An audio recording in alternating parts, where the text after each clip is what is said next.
Welcome to this weekend's edition of Mox News. I'm Alex McKay. And I'm Chad Passinger.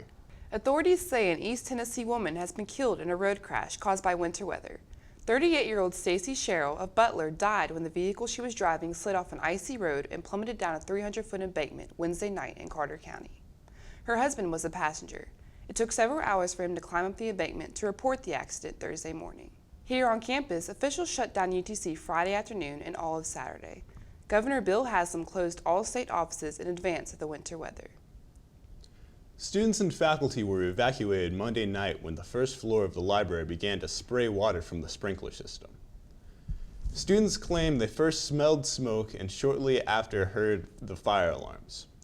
Firefighters arrived right away to fix the sprinkler system, but not soon enough. Flooding left the ground and first floor of the library closed all day. All collections from the first and ground floor are now unavailable, and new item ordering has been stopped. The ground floor and the majority of the first floor is closed until further notice, but students will still be able to use the study space located on the first floor closest to Starbucks. The cause for the sprinkler system to go off is still unknown. UTC has started the year off by making a few campus changes. You may have seen Mox 1 in the University Center. Here is more about it. UTC opened a new one-stop shop for enrollment questions about the financial aid, bursars, scholarship, and records offices.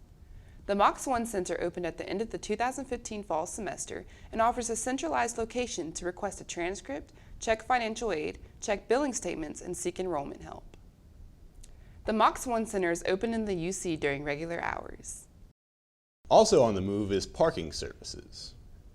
The center moved from Palmetto over the winter break to the University Center. Students can walk to the bursar's office to purchase parking permits and pay fines, all in one central place. Parking is also changing with the addition of a new value permit. Our Jennison Owens explains how. I'm Jennison Owens with Mox News. Students are now able to park for $68 a year with the new value parking decal. This value decal is part of UTC's pilot program to see how students react to having a value parking lot. This value decal is used specifically for Lot 45 at Ingalls Stadium at the corner of 5th and O'Neill Street. This parking lot is currently in use as an overflow general parking space. UTC decided to turn Lot 45 into a value lot for students, faculty, and staff that choose to park at a distance and take the shuttle over to campus. The Director of Auxiliary Services, Michelle Morales, says that Lot 45 has never been more than halfway full, and since there are such issues on campus with finding general parking, it would be of value to any student to decide not to get into the hustle and bustle of searching for a general parking space and choose to park on the outskirts of campus. Several students, I'd say a lot of them don't even realize that there is shuttle parking down at Ingalls Stadium, and some of them choose not see it as an inconvenience. The regular price for a general parking decal is $136 per year, and the value decal is half of that price at $68 per year. A UTC security officer will regulate the lot at Ingalls Stadium between the hours of 7:30 a.m. to 8:30 p.m. when the shuttle runs. 4 CARTA shuttle buses, the Mox Express, run every 8 to 10 minutes to pick students up and take them to campus. Morales says that riding a shuttle from the outskirts of campus is very common to landlocked universities like UTC. Students can also choose to walk to campus from Ingalls Stadium. Jerry Gray at Duave parked at Ingalls Stadium prior to the value decal program and now says he would consider using the value decal to save money, but would not choose to walk to campus. But I always take the bus.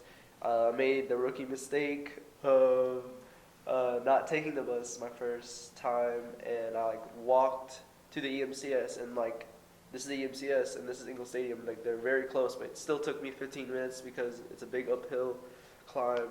So yeah, but it's very inconvenient just to be over there.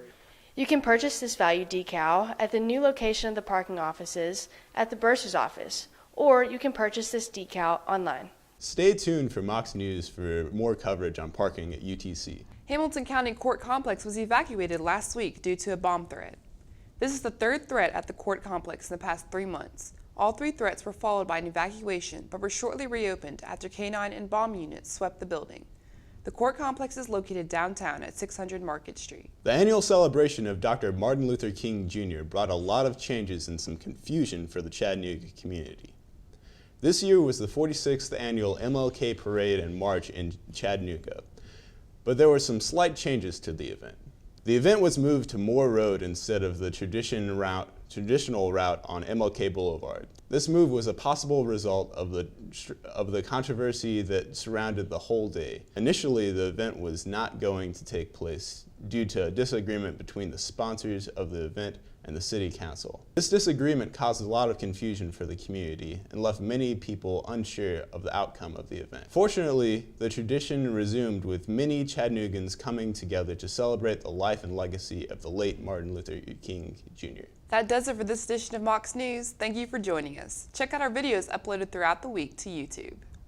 We air on the UTC TV channel and Housing Channel 2.1, so tune in and have a great weekend from all of us here at Mox News. Yeah.